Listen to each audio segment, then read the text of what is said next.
I'm excited. I want to see Bo get some more reps in these, in the practices and everything coming up. Yeah, definitely. All right, moving along to special teams. The man that just won't go away, Christian Welch. Look at this PFF grade. Somebody come look at this. 87.8 on 19 snaps. So think about the stack backer room now. Let's pull the depth chart up. We just talked about Isaiah Simmons. All right.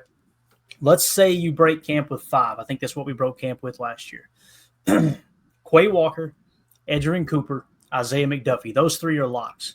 Who's your other 2? You got to choose between Isaiah Simmons, Tyron Hopper, and Christian Welch. Okay. So one of those 3 guys have got to go. Tyron Hopper is a lock, 3rd-round pick, right? I think we would all agree. So now it comes down to Christian Welch and Isaiah Simmons. All of a sudden we go from, is Isaiah Simmons going to be the 3rd starting stack backer? And it's early still. He could turn this around, but it's kind of feeling like he might be a bubble guy now. That lines up with the contract they gave him and the lack of interest across the entire league of teams wanting to sign Isaiah Simmons. Doesn't mean he's not going to make the roster. Doesn't mean he's not going to be a significant contributor. All it means is right now to this point, kind of feels like there's a little more value in Christian Welch. Now, when you look at Isaiah Simmons, he had 7 special team snaps. You guys know last year he graded out in the 80s on special teams. 67.1 ain't bad.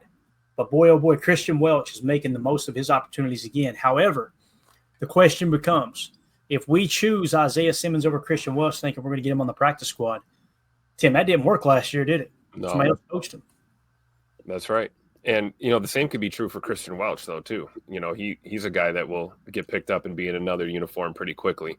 And I think you're right. When it comes to special teams, when you're comparing, Welch and Simmons, I think that's a wash. I think you just throw that out the window. They can both play special teams like dogs. How are they playing as linebackers in our defense? And you guys know I'm a huge homer for Christian Welch, Iola, Wisconsin's own. I think it's an awesome story. That he's back in Titletown in a Packer uniform again. I would love it if he stayed in that Packer uniform, but I'd be lying if I told you I didn't see him get washed out a couple times on some of these fits. And, that's things that they can work on, but let's be honest, that's things we saw last year on tape too, and might have been the reason why he didn't, make this roster. So I think it's too early to answer that question. It's going to be really fun to see this Indianapolis game and how these 2 guys play as linebackers, as opposed to just the special team value that they add.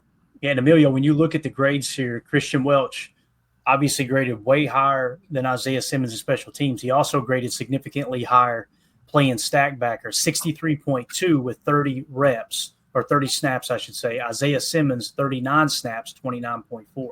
So everything we've got our hands on, again, PFF isn't everything. It's not, the gospel. However, it feels like Christian Welch one game in has got the upper hand, I believe. Yeah, sure. I think so too. And it's tough. I think, like you said, that's where the NFL has been. He was a 1st-round, 8th overall pick, but hasn't come to anything. Hasn't come to a head or anything. And I think if you get Christian Welch showing up like this, just being consistent, I think you take the consistency over the higher low floor there with Isaiah Simmons. Let's see who else helped themselves on special teams. John Fitzpatrick, we've been pretty vocal in talking about, has he truly passed up Ben Sims on the depth chart? And I think we would all agree it feels like he has. Special teams here, John Fitzpatrick, 69.8. Let's see if Ben Sims had any reps. Did he have any reps at all? Where's Ben Sims at? Boy, if he did, this ain't good. Maybe he was so low on the list I had to cut it off. I don't think I see him there. Now, they may not have even played him at special teams as well. But nonetheless, John Fitzpatrick has helped his stock once again. Isaiah Simmons, decent, 67.1. It's just no Christian Welch. Significant snaps here, just looking down the list. Omar Brown, 64.1. There you go. So making a little bit of headway there. Mosby. Let's see who hurt themselves with significant snaps in special teams. Is there anybody down here? Micah Robinson, a 60, not like, bottom of the barrel, but he had 7 reps. Deslin Alexander, 60.7 on 16 reps. Aaron Mosby, 61.0 on 16 reps. Alexander got kind of on the outside looking in, but kind of slowly creeping up, though. I think he's been putting together a pretty decent camp up to this point. Got it. Godsmack AR69 with the super. Thank you, buddy. He says, better the Packers have a week 1 turd in the preseason as opposed to the regular season. Hopefully this will be the year we get get it right on week 1. And I'm really – You think God never farted? we get 2 – I know it's a short week, but we get back-to-back home openers essentially. That's exciting to me, right? That is true, right? Let me pull up the schedule. I don't want to misspeak here, but I'm pretty sure our first 2 games are at home, right? Yeah, so we got Detroit on Sunday, and then just a few days later, we have Washington coming in on Thursday Night Football. But it's nice to open up at home. I feel pretty darn good about winning one of those 2 games, and I still stand by my comments, fellas. I kind of feel like I think Detroit might take a step back this year. I think they may take a step back. I think Chicago, there's a chance they take a slight step forward. And Minnesota, it's one of 2 things with Minnesota. If J.J. McCarthy is the real deal, they're going to be right there probably at the top of the North with us battling, and Detroit as well. I'm not saying Detroit's going to fall flat on their face. But if J.J. McCarthy has that rookie year hiccup and he's not, not as – if they're not as confident in him, if he doesn't play up to the level in which they thought the first-round pick warranted, I could see them going way to the back. I mean, I could see them sinking out of sight. You got Aaron Jones, who's a year older now, right? He was banged up last year as well. It's all well and good to have great receivers, and that does help a young quarterback. But if the quarterback can't get the ball to them on time, if he can't get it there accurately, and I'm not saying J.J. McCarthy isn't accurate. I'm simply saying these are things that there's a chance. All of these quarterbacks can't be hits. You know what I mean? Yep. So if J.J. McCarthy struggles, man, I could see them sliding to the back of the North. I could see that in a heartbeat. What do y'all think about that? And thank you for the super chat there. AR, appreciate you, man. Yeah, I think you're right. I think this is the first time Matt's had a home opener, right, in his entire career as a head coach. So that's going to be huge. I think you got to come out there with your hair on fire against the Lions, or else we're going to get smacked in the mouth. So I think us getting our teeth caked in by the Jets is a perfect start, so that we can realize, hey, we need to, everybody kind of needs to step it up, bringing that practice or game speed to practice and practice like it's a game. Every time it seems like we play the Jets, man, we get that was my first time at Lambeau there. Lost, what was it, 28-10 or something like that? It's a tough one, man. Yeah. That was the first game I ever sat 50-yard line, row 1 behind the Packers bench. Boy, did I pick a crapper to go to. And it was just like, it was one of those games where nothing was going right. And on top of that, I mean, for lack of a better way of explaining it, you just got your tail kicked. That's what happened. And then post-game press conference, Robert Saleh says, yeah, we just found out. We kind of hit them hard, pushed them a little bit, found out they couldn't swim, and we just slowly drug them down to the deep end. I was like, you son of a – Yeah. Now listen, if the tables had been turned and Matt LaFleur said it, I would be so fired up. I'd be like, that's the kind of victory you're looking for, right? Now, obviously, we end up getting the last laugh. Robert Saleh ends up in Green Bay. He loses his job, and, the rest is history. But now he's out there in San Francisco acting all fired up again. But Godsmack, thank you for the super chat, buddy. Also, shout out to Clint, the armchair quarterback, gifting 10 Packer fan total access memberships to 10 random viewers here. You are the man, Clint, and those folks will be fortunate enough to get entered into the giveaway coming up this week. We're going to decide what we – I think we're going to do an autographed Dontavion Wicks rookie card this week. That's what's up this week. Nice little piece of memorabilia from our buddy Rick Kruger. So, all right, let's move it along here. I had a couple of just notes here from tweets and stuff. Eli Berkovich tweeted out, Matt LaFleur just said that the plan is for the starters to practice this week, okay, with the joint practice and everything, and not play. And then next week they will practice, do the joint practice, and they will play in week 3 of the preseason. So unless something changes, it's going to be backups this week, or no starters playing this week. And then the game that Tim's going to, if I remember correctly, right, Tim, the Seattle Seahawks game, Nice. You get to see the starters out there. So there you go. I thought that was interesting too. Change things up a little bit. And then Rob Domofsky tweeted out, special teams coordinator Rich Bisaccia on the groove that kicker Brandon McManus is in and how he can sustain it. Quote, it's been sustained over a long period of time. He has a pure stroke and is in a really good place in his career. So well said. Perfect summary of McMoney at this point.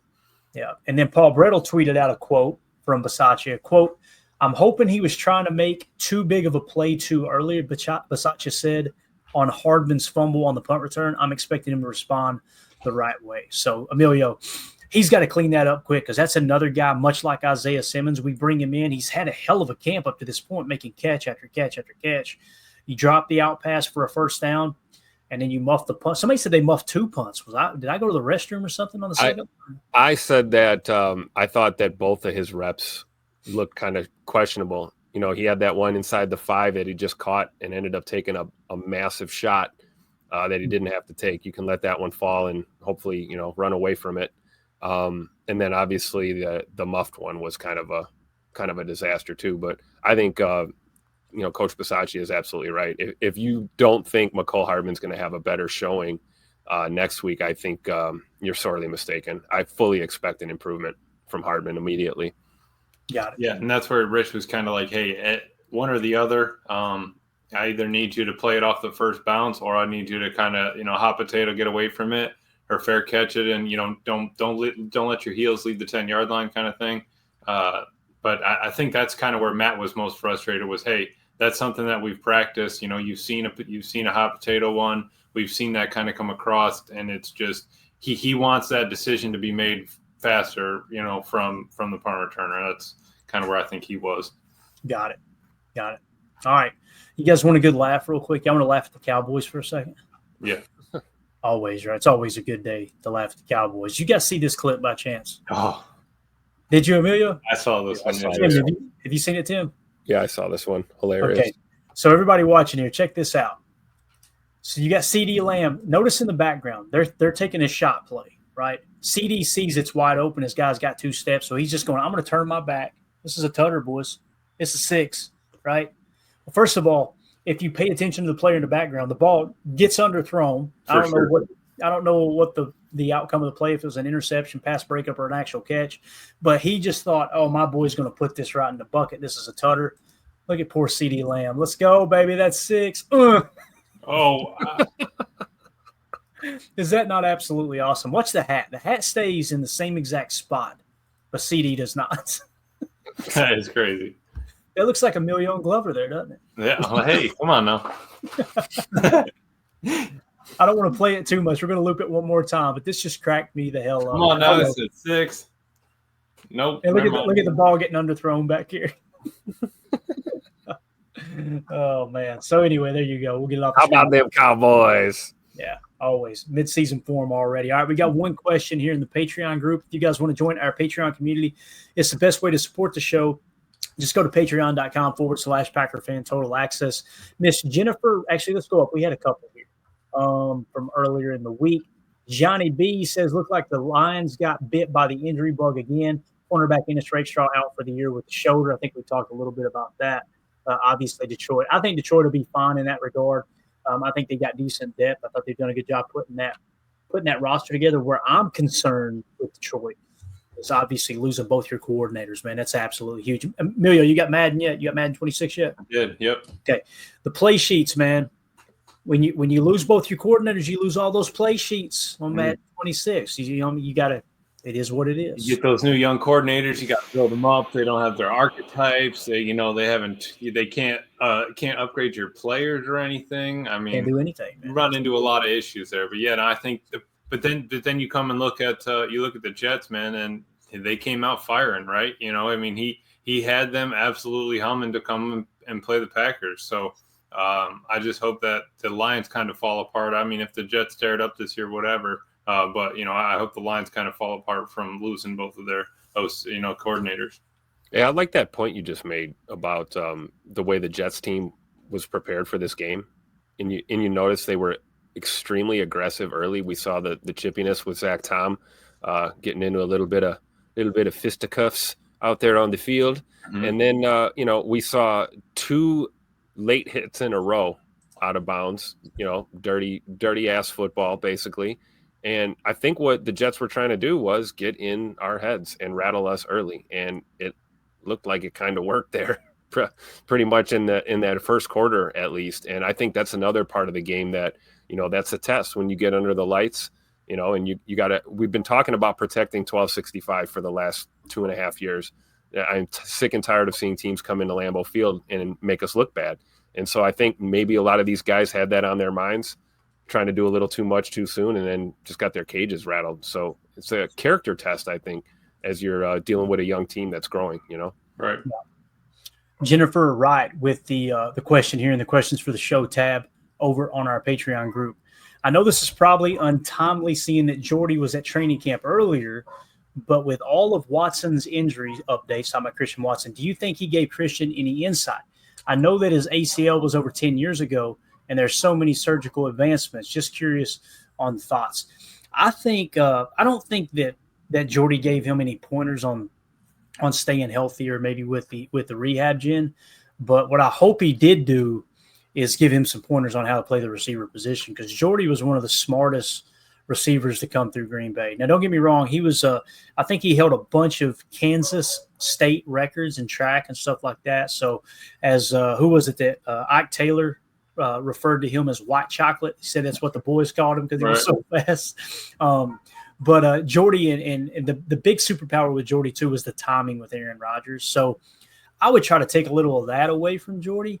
I personally don't think he probably got any pointers in terms of the ACL, although you bring up a great point. The thing with Jordy too, he tears the ACL, and I want to say it was the next year or the year after. He takes that horrible shot on the sideline in the ribs, broke his ribs, and he was never the same player after that. And rightfully so, man. That dude, that was such a shot that he took. It seemed like it was a high throw on the sidelines to the right. He exposes his left ribs and just gets nailed. And then like a true dog, he puts on flak jacket, right? Puts on the flak jacket and plays again next week with shattered ribs. I mean, that's just Iron Man football. You got to love it. Yeah. And I really feel like, Tim, the fact that he played like that too probably sped up the end of his career, because when you feel that kind of pain and then you go out there and you play through it and you just muster it up, Emilio, could you imagine? Like I would be flinching every catch. Yep, absolutely. I mean, your instincts are to protect yourself, right? But the fact that he just kind of had that, go out there and let it rip kind of mentality it makes him a dog, but it also kind of, hurts you at the same time. And that's where you look at the trainers and say, hey, we need to hold this guy back because, he could hurt himself out there. That's what we're relying on the trainers to kind of see and do. Matt can't be out there worrying about that all the time, right? So it's got to be kind of on them, kind of on the player.